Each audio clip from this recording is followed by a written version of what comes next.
Amin'ny maha-mpikambana any Madagasikara eo anivon'ny Troïka-ny SADC manana adidy amin'ny fametrahana ny fahalemana sy ny filaminana isika hoy ny filazana.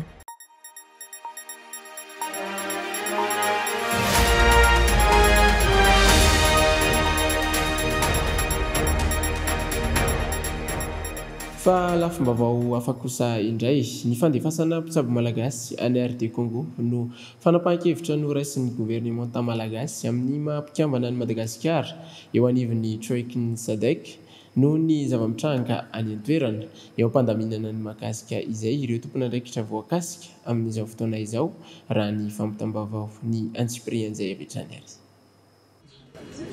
Andefa miaramila mpitsabo malagasy any amin'ny Repoblika Demokratika ny Congo, ny gouvernemanta malagasy manoloana ny ady izay misy any an-toerana raha ny fampitana tao amin'ny pejin'ny ministeran'ny raharaham-bahiny. Amin'ny maha-mpikambana any Madagasikara eo anivon'ny Troïka-ny SADC manana adidy amin'ny fametrahana ny fahalemana sy ny filaminana isika hoy ny filazana. Eo koa ny fanomezan-danja ny maha olona na dia firenena samihafa ary. Eo am-panantanterahana ny antota taratasy fifanarahana ny amin'izay ny eo anivon'ny ministera voakasika, antenaina ny izoran'ny fiara-miasa amin'ny mpanajana sy amin'ny mpahamendrehana.